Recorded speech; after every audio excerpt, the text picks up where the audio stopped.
News channel देख रहे आप सभी दर्शकों का बहुत बहुत स्वागत है। मैं हूं रमन दीपक। इस वक्त की बड़ी खबर आ रही है प्रयागराज से। क्या है पूरा मामला, देखने के लिए बने रहिए हमारे साथ। पीडीए की कार्रवाई में सोमवार को इलाहाबाद विश्वविद्यालय में उर्दू विभाग के पूर्व अध्यक्ष और मशहूर साहित्यकार आलोचक प्रो अली मोहम्मद फातमी का लूकरगंज स्थित मकान जमींदोज कर दिया गया। वहीं कार्रवाई में कुछ दूरी पर बना उनकी बेटी नाइला फातमी का घर भी ढा दिया गया। आरोप है कि उक्त मकान नजूल लैंड पर बना था, जिसकी समय सीमा वर्ष 1999 में पूरी हो गई, लेकिन उनका नवीनीकरण नहीं कराया गया था।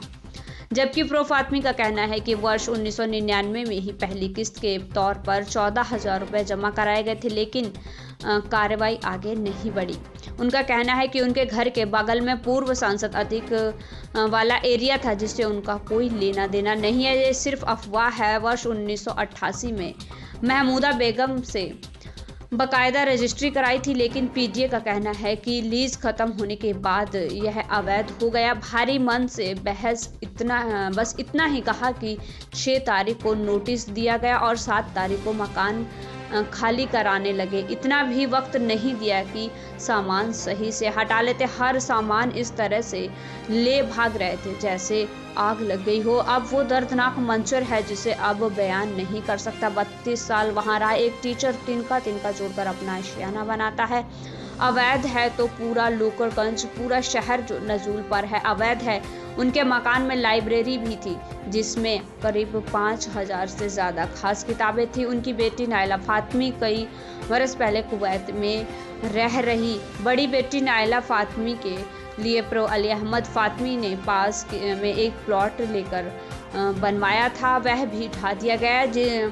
उनके हिसाब से करीब 1 करोड़ उनका नुकसान हुआ है और उनकी बेटी का करीब 75 लाख का नुकसान हुआ है। ये सुना ये पीडीए की, उसमें कहा जा रहा है कि पूर्व सांसद का वो जमीन की जो कब्जा था जिसको खाली कराया गया स्ट्रांग रूम में, उसमें आपका भी घर था वहाँ पर।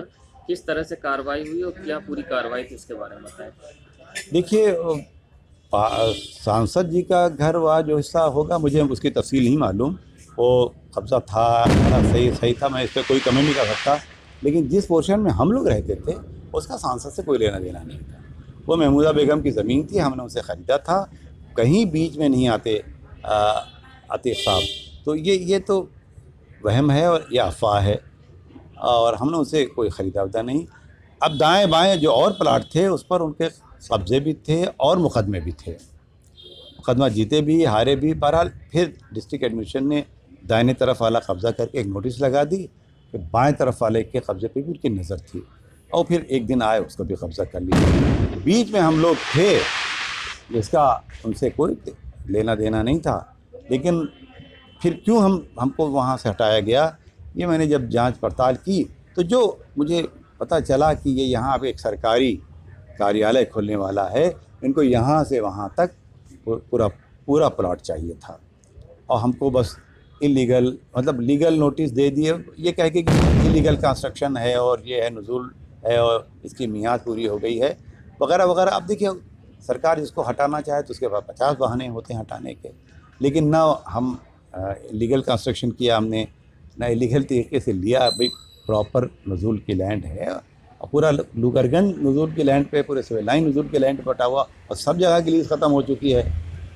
लीज़ उसको रिन्यू करवाई है। पैसा हमने तो उसको फ्री होल्ड कराने के लिए एक एप्लीकेशन भी दी, 14,000 रुपये भी जमा किए, यानी 25% के। फिर बैठे रहे इंतज़ार में कि फिर खुले तो फिर हम कर दें, मगर अब नहीं हुआ। तो अब उन्होंने कहा ये सब इलीगल कंस्ट्रक्शन है और इसको 2 दिन में ख़त्म कीजिए, और 6 तारीख को उन्होंने नोटिस दी और 7 को तोड़ने आ गए। और हम देखते रहे, इतना भी वक्त नहीं दिया उन्होंने शुरू में कि हम प्रॉपर तरीके से अपना सामान, यानी आप यकीन कीजिए कि 7 तारीख को हम लोग इस तरह सामान वहाँ से निकाल के भाग रहे थे जैसे घर में आग लग गई हो। होता नहीं, आके निकालेंगे अंदर, और पुलिस और फोर्स और ये वो। अब वो दर्दनाक मंजर है, मैं उसको नहीं बयान कर सकता कि अपनी आँखों से हम अपना आशियाँ जलता देखते रहे और मकान ढहता देखते रहे। 32 साल में वहाँ रहा हूँ। मैं 1988 में गया था और 32 साल में रहा। एक टीचर इस मुल्क में, इस माशरे में एक टीचर तिनका जोड़ के अपना आशियाँ बनाता है। एक टीचर ज़िंदगी में एक ही मकान बना पाता है। और उस वो मकान को ढा दिया गया। अगर मेरा कसूर है, इलीगल है, तो पूरा शहर फिर कसूरवार है, पूरा लुकरगंज कसूरवार, सब इलीगल फिर रह रहे हैं।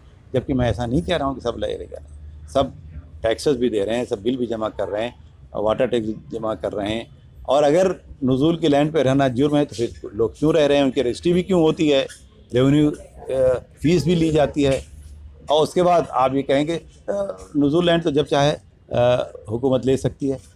इस तरह से उन्होंने, मैं नहीं मानता कि मेरा ज़ाती कोई झगड़ा था या किसी से कोई झगड़ा था, वो उसको पूरा सफाया चाहते थे, उन्होंने सफाया कर दिया। गलत क्या किस तरह का नुकसान हुआ है, इसमें कितने का लमसम नुकसान हुआ है और क्या क्या भाई हमारा 172 गज की हमारा ज़मीन थी, 172 नहीं 163 सॉरी 163 की हमारी बेटी की 105 गज की ज़मीन थी। और हमने 32 साल में तकरीबन 3 मंजिला इमारत बना ली थी।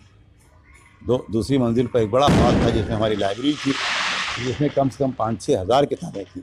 उसके ऊपर भी एक कमरा हमने बनवाया था जिसमें बड़े मैन्युस्क्रिप्ट थे, बड़े नायाब जिसे कहते हैं वो सब थे।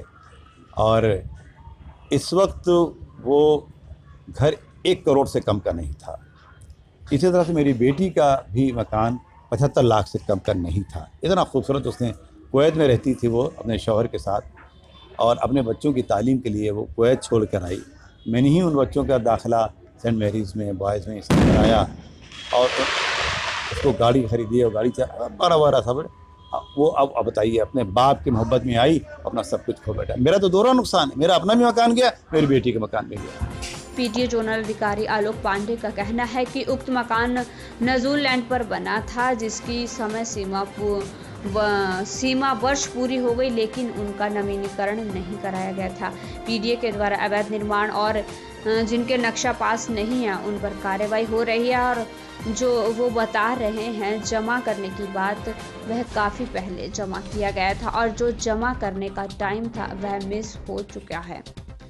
अब जो पैसा जमा कर रहे हैं वह निरस्त हो चुका है। अब कोई तरह का लैंड फ्री हॉल्ट नहीं हो रहा है और पूरी लाइन नज़ूल की है। माननीय न्यायालय ने भी इन्होंने रीट किया था और न्यायालय ने इस पर संज्ञान लिया था और इनकी याचिका को निरस्त किया था। आइए सुन। पीडीए द्वारा कार्रवाई तो अवैध निर्माण के विरुद्ध हो रही है और इनके द्वारा कोई नक्शा मानचित्र स्वीकृत नहीं कराया गया है। और फिलहाल आपके जानकारी के लिए बता दें कि ये जो जमा करने होने की बात बता रहे हैं, यह काफ़ी पहले इन्होंने जमा किया था। जो अपॉर्चुनिटी फ्री होल्ड के लिए मिली थी वो जो है मिस कर गए और वो फ्री होल्ड नहीं कराए। आज की स्थिति में फ्री होल्ड सारे जो पहले पैसे जमा थे वो निरस्त हो चुके हैं और वर्तमान में कोई नजूल पॉलिसी ऐसी नहीं है जो अभी फ्री होल्ड हो रहा हो। अभी इस समय फ्री होल्ड हो भी नहीं रहा है, एक बात। दूसरी बात कि पूरी लैंड जो है वो नजूल की है, सरकार की है इस समय। और कार्रवाई जो कोर्ट ने माननीय न्यायालय में भी इन्होंने रिट किया था, माननीय न्यायालय द्वारा भी इस बात को संज्ञान में लेते हुए इनकी रिट को, इनकी याचिका को निरस्त कर दिया गया है। पूरे मामले को अली अहमद फातमी का कहना है कि मैं प्रोफेसर हूं और लेखक हूं। सारी दुनिया के देश, आर्टिस्ट, शायर, अदीब को सम्मान देती हूं। हमें ऐसे सब में खड़ा कर दिया गया जहां घोड़े गधे खड़े किए जाते हैं। सरकारें इंसानों को बसती हैं, हमें तो उजाड़ दिया गया है। अब ऐसा क्यों हुआ, क्या हुआ, इसके पीछे क्या वजह थी? मेरा मुसलमान होना, मैं यह सब में नहीं पढ़ना चाहता हूँ। मुसलमान ज़रूर हूँ, उसके पहले मैं एक लेखक हूँ, भारतीय हूँ, वतन परस्त इंसान हूँ। अगर इंसान होना, अगर सोशलिस्ट होना, वतन परस्त होना, सेकुलर होना गुनाह है तो मुझे उसकी सज़ा मिली। रविवार रात ही प्रो फातमी ने करेली स्थिति रिश्तेदार के घर जाकर पनाह ली और सामान अपने एक घर में रखवा दिया, जिसे उन्होंने रिटायरमेंट के बाद मिले पैसों से खरीदा था। ये सुना था। एक किसी पुराने एडीएम का एक बड़ा बंगला था, बंगला नंबर 19।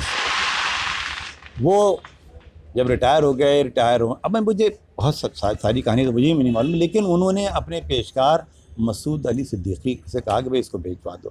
तो एक बीच का हिस्सा तो खुद मसूद अली सिद्दीकी ने लिया, इधर का हिस्सा और लोगों ने लिया। लेकिन पट्टे पे नाम चढ़े हुए हैं कुलसूम बीबी और कनीज़ फातिमा के।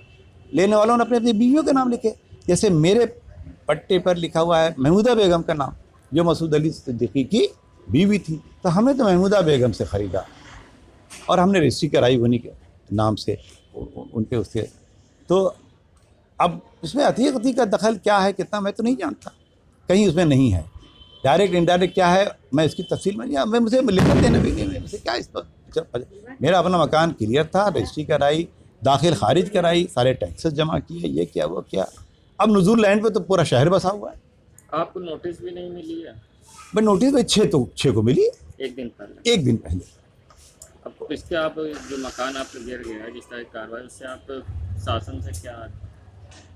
अरे भाई देखिए, सरकार से बस मेरा दुख तो बस ये है कि मैं एक प्रोफेसर हूँ, एक लेखक हूँ, एक इंटेलेक्चुअल सब का आदमी हूँ मैं।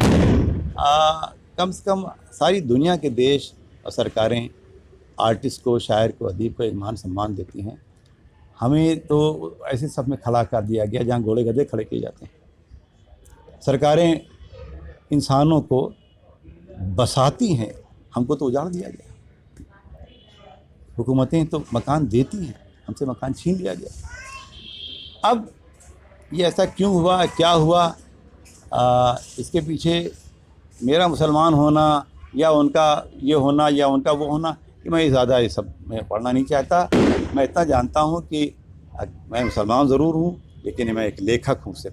मैं उससे पहले भारतीय भी हूँ, मैं उससे पहले वतन परस्त इंसान भी हूँ, सेकुलर इंसान हूँ, सोशलिस्ट इंसान हूँ। लेकिन अगर सेकुलर होना, सोशलिस्ट होना, वतन परस्त होना गुनाह है तो उसकी सज़ा मुझे मिल गई, और मैं इस सज़ा को खुशी खुशी कबूल करने को भी तैयार हूँ। क्योंकि ये देश जो है वो सेकुलरिज्म और सोशलिज्म से ही चलेगा। ये देश कंपोजिट कल्चर से ही चलेगा, इसका इतिहास गवाह है। ये देश जो है नफ़रतों से नहीं चलेगा, ये बंटवारे से नहीं चलेगा, ये सज़ाओं से नहीं चलेगा, ये मोहब्बतों से चलेगा, ये नफ़रतों से नहीं चलेगा। बस इतना ही मुझे कहना है। देश दुनिया की खबरों के लिए world media times news channel को सब्सक्राइब करें।